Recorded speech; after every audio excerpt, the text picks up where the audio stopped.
You're tuned into Inside Lowell. Inside Lowell podcast brought to you in part by Washington Savings Bank, serving the greater Lowell community for over 130 years.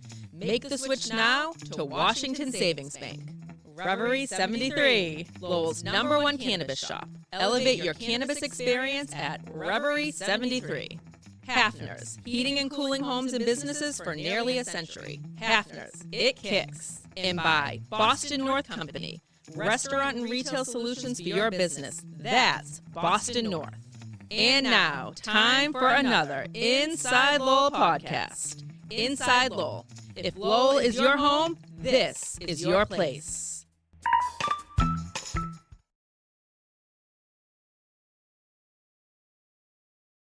Hello, this is Jim Campanini, and welcome to the Grapefully Yours Wine Podcast, coming from the gorgeous studios of InsideLowell.com in downtown Lowell. I'm the co-host. We have Mike Pigeon, the wine butler, in the room. How you doing this morning, Mike? And our producer and owner of this vast studio, Teddy Panis. How you doing, Teddy? Doing well. Good, good. We have a special guest today, Sean Harmon, who is, I could call you a Renaissance man, I think, huh? I don't know if I would live up to that. I mean, Jefferson was a Renaissance man. I just dabbled in this. Well, you're not a medieval man, so modern man. Okay. Not anymore. No, that was a 1599. But Sean is an intriguing person. He's been a businessman in Lowell for a long time. He opened up Ma Cuisine on Market Street, which is all things French. I've bought a couple of meals from him that he makes homemade. The coq de vin was excellent. Is that I pronounced that right? Coq au vin. Coq au vin. Okay, excellent. My friend, that's why I didn't pass my French certification exam. I came within 3 points of passing it. I didn't understand the language, but anyway, that's another thing. But yeah, but Sean is real an expert. I'm going to call him an expert on French wine. Yes. He's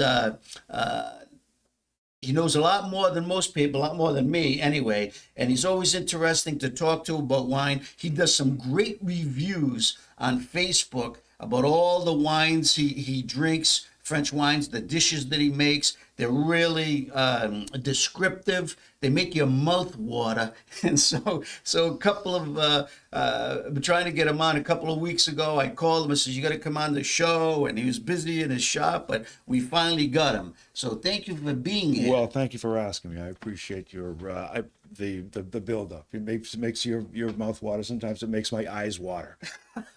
Well, tell us though. Tell us about this fascination with French wines. Now, how did that affinity transpire? Back in the late 70s, I decided that I wanted to live in England. So I managed to wangle a green card and went to England, moved to England, and lived in London, West London, an area called Kensington. I needed work, so I applied around, and back then, as with many other places, it was difficult for an American to get work. As a reciprocity, because it was difficult for Europeans to get work in America. I eventually got a job at the Savoy Hotel, which at the time was one of the great hotels of the world. And did you ever see the Queen? I've met her husband, rest him, and I've seen the Queen.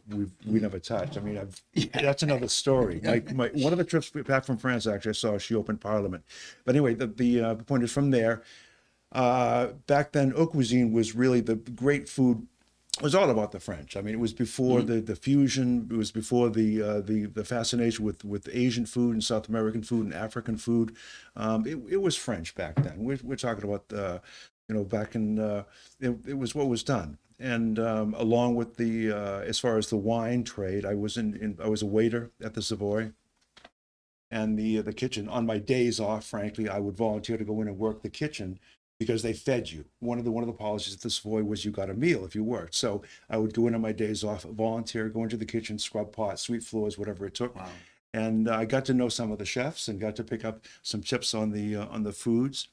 And for not much money, you could get on a coach and go over to France. And so I went over. I would go over, and I was just 20s then? Explore. Yeah. I was spring chicken. And so I became fascinated by it, and eventually I did a pretty good job as a silver service. It was called Russian service. Everything was served off of silver trays. It was backbreaking work, but the food was good. And they gave me my wine training. Now back then, the wine training, California was not a really was not a real player. And it really didn't become until the so-called Judgment of Paris, when some California Chardonnays and Cabernets. 1776.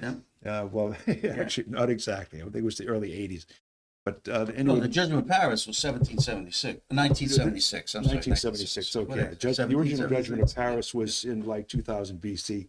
Yeah. But anyway, so the point is that it was all about it was French, Italian, Spanish primarily, and so the focus on the French. When you at the Savoy, you needed to sort of get your stuff. So they gave me the basic wine training, and I would go into the back then. I mean, and still to this day, in many parts of France, you go over there, and the vigneron, the people who raise the wine are more than happy to let you taste their stuff, in the hopes maybe you'll buy something, maybe you won't. But if they're confident, then they'll share. But going back to when you first started your 20s, you're working as a waiter. What was that defining moment? What was that wine that you tasted that you knew? Can you remember? Well, yeah. I can experience. I can remember. Well, in That said, terms of this the is what I'm experience, gonna do. everybody who explores French wine generally begins either in Bordeaux or the Rhone Valley, because Bordeaux is back then, at least I'm going to speak back then because that's really where I understand the situation. It's changed over time, obviously. But anyway, the Rhone Valley offers excellent value, and still does. You've got the separation between the northern and southern Rhone. The southern Rhone are a little bit more eclectic. There's a mix of grapes. Northern Rhone is primarily the Syrah. Côte-Rôtie and Hermitage are the great players. In Bordeaux, you've got a ton of very consistent wines. What happened, my conversion, basically, my epiphany, if you will, for Burgundy, is it is the most difficult to understand. It's the most how do I say it? It's a coquettish grape, the Pinot Noir, thin skin, very little tannin, very little to mask whatever flaws you can find. You load up in the Rhone with the Syrah grape, or in the Cabernet with the Cabernet Franc, the Cabernet Sauvignon, and the Merlot grapes. Those have such a presence on their own that you can actually mess up and still come up with a decent wine. You really can't do that in Burgundy. Burgundy really requires a very close attention, and it's generally understood that Burgundy is the worst value. You can spend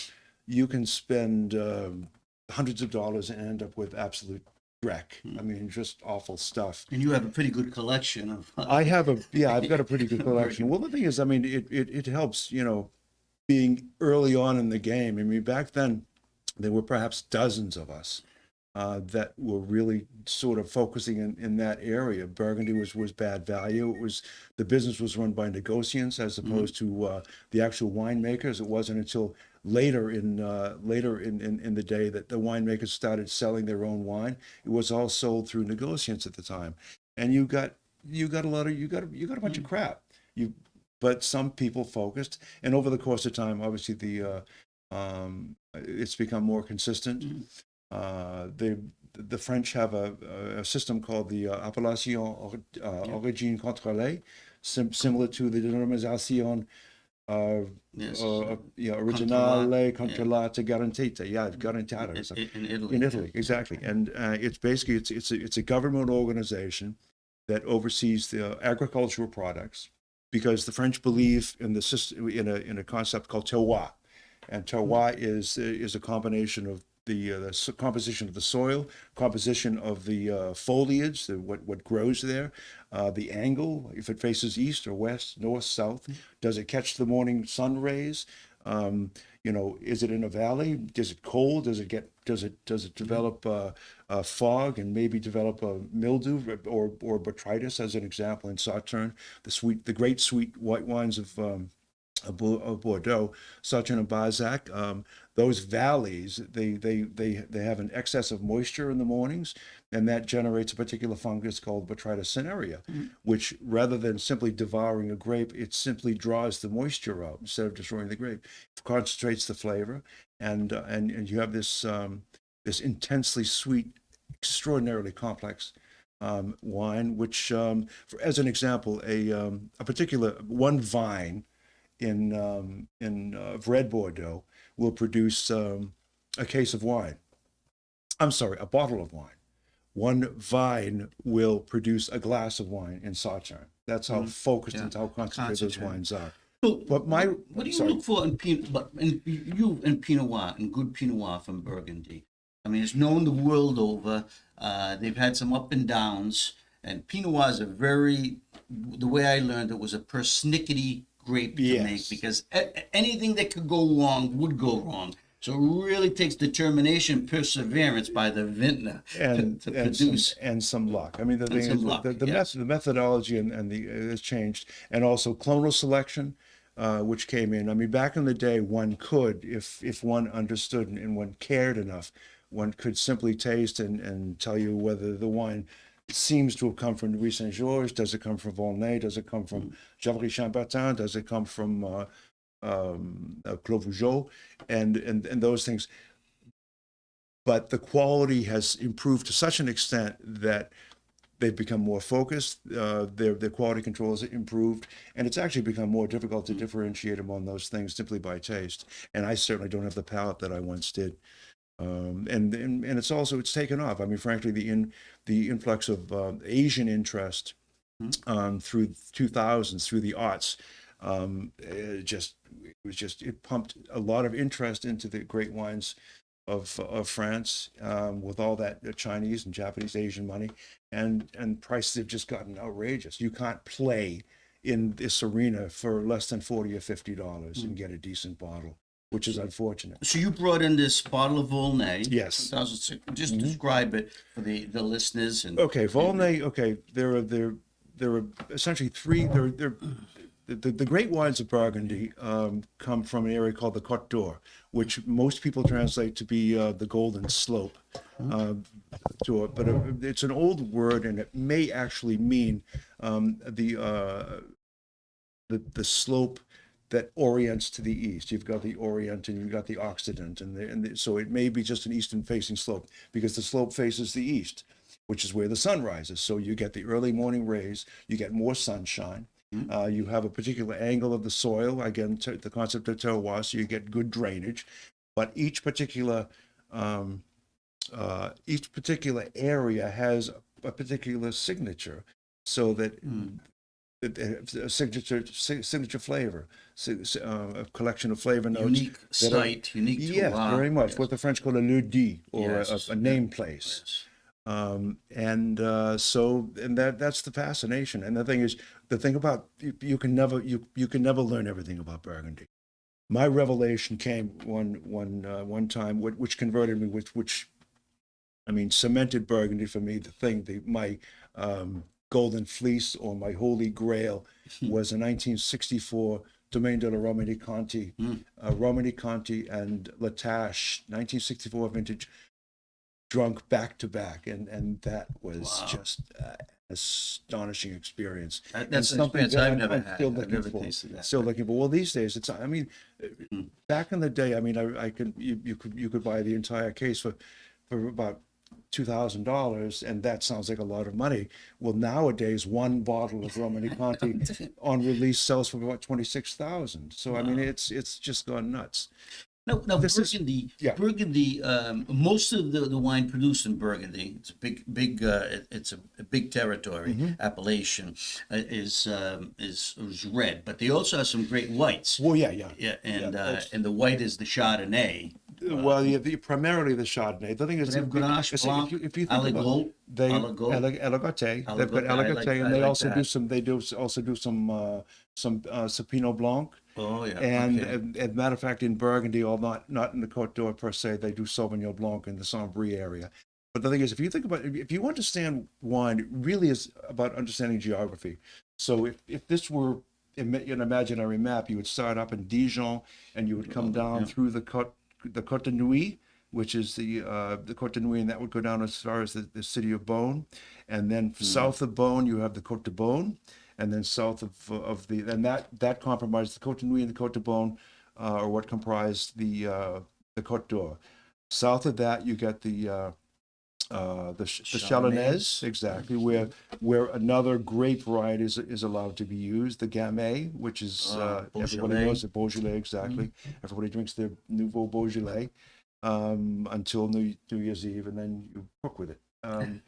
And then you've got the Maconnais, which focuses really more on white, and that's almost exclusively Chardonnay. And then south of that, frankly, you're into the Beaujolais. And then if you follow your geography down, you're into the Rhone Valley. So it's just one great swath of wonderful wine production. All right, let's try the Volnay. I think that's an excellent time because it's 5 o'clock somewhere. Just a little. That's it. That's it. So the way we figure this out is we begin with some white behind the background, and we take a look at and we analyze the color, the robe of the wine, and what I see is pale garnet edging to deep brick, maybe even a little bit amber. There's a nice viscous edge to it, so the alcohol should be pretty good. There's a nice core of deep garnet. So this is 17 years old. Pinot was from Burgundy. It's actually 16. We don't have the 23s aren't in yet, so it's only 16. Okay, very long lived, age worthy wines. And as red wines mature, they lose their color. This was probably a nice garnet ruby when it was first fresh, and now even purple, and now it's gaining these other colors. It's turning, but it's becoming more mature. Those secondary, tertiary notes are coming through and stuff, and it's very floral. Aromatic. When he poured this out, I could smell from this distance away. Would you agree? It was very it's peaking. I mean, the thing is, this wine is probably saying everything that it ever will say. It's a Marquis d'Angeville, who is one of the great producers in Volnay, and Volnay. I mean, really an interesting experiment would be to taste from the same producer the wines of Volnay and the wine of Pommard. They abut. They're right next door. The wines of Volnay are very, very delicate. They're very soft. They're very sensuous. They're very feminine. If I hopefully don't get into trouble for using that term. The wines of Pommard are more powerful. They're a little heavier, maybe slightly more clumsy, but that's a subjective thing. And I'm getting some cedar. I'm getting walnuts, actually. I'm getting a little smoke. Yeah, I'm getting definitely some smokiness. You're getting the sous-bois, the undergrowth, the forest undergrowth. Maybe we like to say morel mushroom. We like to say forest. Okay. Mushroom. Absolutely. Morel, probably. I mean, who knows? There's no mushrooms in it. There's nothing in here. There's nothing in here but grapes. I'm going to taste. I can't wait any longer. Oh no, you have to wait. No, please go ahead.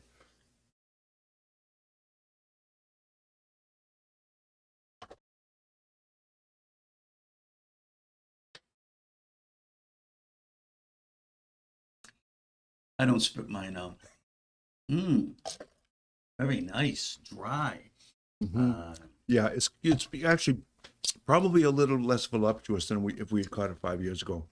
As a matter of fact, it may even put on some weight over the next hour because you can taste there's plenty of residual acidity, and you can feel your mouth watering. Yes. I mean, the thing is that's the acidity, and that's the brightness. You need that. I mean, essentially, a well-balanced wine will have the right combination of fruit, acidity, alcohol, tannins, which are different from acidity, and tannins. The reason, frankly, that Burgundies are so they can be drunk much younger than let's say a quality Rhone or a quality Bordeaux is because the grape of the Pinot Noir is very thin.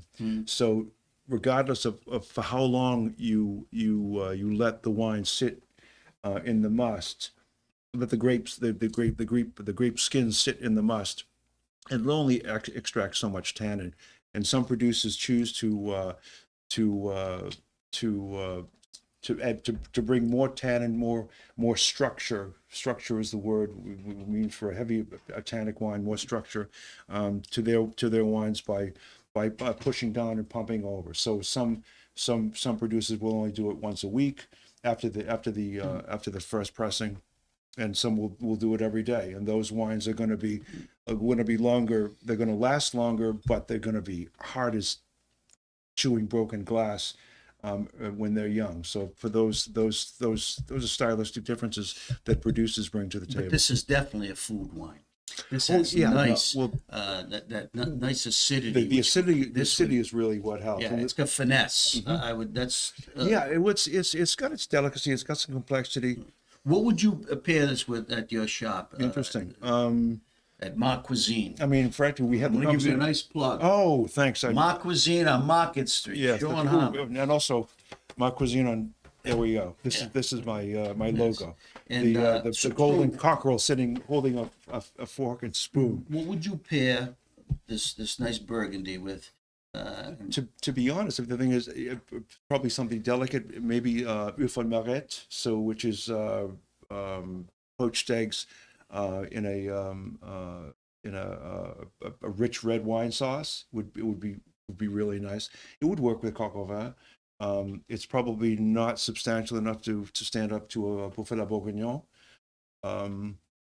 And then that's kind of where I would be, I suppose. What about if I'm having a nice lunch on the deck at my house, a nice baguette? That sandwich do you make? What would be a nice sandwich? Well, I mean, was with some cheese, some country pate. I make my own French meat terrine. Yeah. It's pork shoulder and studded. Anyway, I'm not gonna.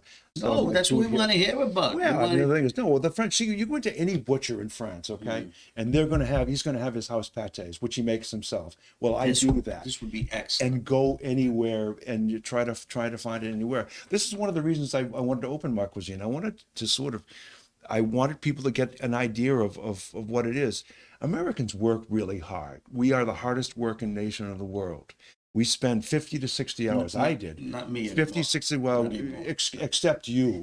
But you know, are you really an American? Anyways, the point is that working long hours is what Americans do. Yes, so we're the richest nationality in the cemetery. The Europeans have a different attitude. They believe that they have to work to live, and they understand that, but that they also believe that they enjoy their life. Now, I don't know if it's because their cultural heritage is longer and their traditions are more firmly entrenched and more deeply rooted. But America seems to be all about making good live, working hard. Well, I opened Ma Cuisine because recognizing that, and also recognizing while there are some great American dishes, the great slow cooked French dishes, Americans don't have time for that. And so I give them an opportunity to come in and give me some money, for which they get to taste a slow cooked coq au vin, or taste a daube de porc pruneau, which takes 6 hours to make, but it's delicious. But who's got 6 hours to make dinner? Well, it turns out now that I'm retired, I do.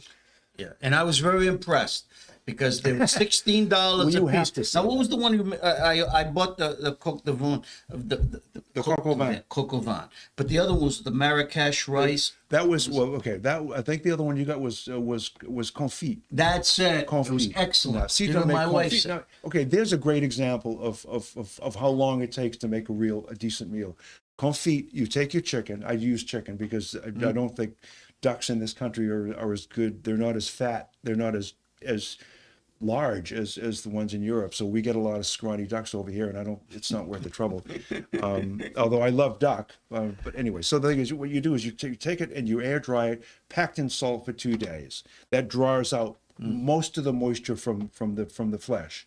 When that's done, and then when that's done, you rinse it off, and then you pack it in duck fat, and then it gets slow roasted for 10 hours. I mean, what that does is it just generates a tremendous amount of concentration of chicken flavor. So it doesn't look like much, but when you stick it in your pie hole, it tastes pretty good, I think. It's excellent. Thank you. Now, your shop is open at 11 a.m. I have really Tuesday through Saturday, right? yeah, inconvenient for everybody except me. I'm sorry about that, but hey, but I put in my 60 hours a week for the most of my life, and I couldn't go from 60 to 0, but I could go from 60 to 20. So I put in 20 hours. I get to meet some interesting people. We talk about food. I'll give tips about how I prepare food, how they can prepare food, and I sell French groceries. I've got foie gras, confit de canard, and a bunch of Great stuff. selection of cheeses. Great, cheeses. the French cheeses are tasted terrific. several, They really are good. there. With all due, I don't raise the cheese, so I can say that with all due modesty. But you Import also French make some, mustards. but Yeah. you also make some nice. You made some nice salads, pasta salads. Yes. Well, the thing, I mean, see, Excellent. I think pasta is a great canvas. I mean, pasta is just the best canvas in the world. So you can infuse all sorts of flavors. And my method for cooking pasta is very different. I don't use the big pot. I'm very controlled about the amount of moisture I use and the flavors and the infusions, and it comes out pretty good. And it's not expensive. So I mean, you can feed two people for $10 and it'll be delicious. Yeah. At least I have to say that. So because Ma most stuff- Cuisine is on Market Street, and he's got you can follow him on Facebook. Go on his website and follow him on Facebook because Sean puts usually his daily specials. He shows a photo of it. He describes his dishes or even his pastas, or when he brings in some nice, beautiful cheeses and stuff. And you can call him. You can call him and or just go and visit him. And No, come in and visit. I'm lonely. visit. Please come and see me. Come talk to me. Anybody. And he'll talk to you about wine all day, but food, I tell you, he'll really make you feel special to learn about some of the things that he makes and how he makes them. And he'll also give you a history lesson on France. You still have a home there. Yes. You I have a house. in I have a house southern France. in Burgundy. No, it's in Burgundy? It's in Burgundy. Yeah, I want to be near the wines. Yeah. Yeah, so my house is almost exactly between the city of Beaune, which is the wine capital of Burgundy, and the city of Chablis. So wherever I go, I can find a decent drink. So we're going to have Sean in occasionally from time to time You are? because there's a lot we can learn up to him about French wines. It's and news. and But he'll be it's very- if he has the time, if he you're wants to very do gracious. that, You're we very- can talk you're very about kind to invite me. different things, because I think one of my favorite regions in France is Languedoc. The Languedoc region. is wonderful. Yeah. Yes. And so you we know can why talk it's called about that. Languedoc? You know why it's called Languedoc? No. Because when the rest of the country was saying, with the obviously many dialects, many different French dialects, as with everywhere else, in this country, France, everywhere, different accents. In classic French, when you say yes, you say oui. In that area, that southern region, Languedoc, they say oc. So in other words, instead of saying oui, they say oc. So I have the idea. So it's the land of yes, or it's the land of yes. I like that. Languedoc. It's where the language, obviously language, oc for yes. And there's some great values there. Grenache, terrific wines. And I love Grenache Blanc. Grenache is the red. So we'll have Sean in here to talk about some wines. Maybe get his list of the best. But this Volnay, what would a bottle of this cost? Nowadays, someone was looking for a Oh, Volnay. an Angeville probably $90, $110. Yes, we're glad we this got is just this is just AOC Volnay. I mean, you get up into the Premier Cru and the Grand Crus are. I mean, it's just prohibitively pricing. It's just, as I say, worst value in the world of wine. Absolutely the worst value. Yeah. But when you find one that tickles you, you smile. Well, listen, go and see Sean at Ma Cuisine. Next week, we're going to have another special guest, Debbie Daly from Daily Designs. She's going to come and talk to us about her wine inspirations. Also, we might pick up some design hints. So, well, Sean, thank you very much for My coming pleasure. in. It Thank was you, a Jim. pleasure. It was. Thank you so much for having Go me. to Ma Cuisine, you'll enjoy. And until next week, may the wine be with you. Santé.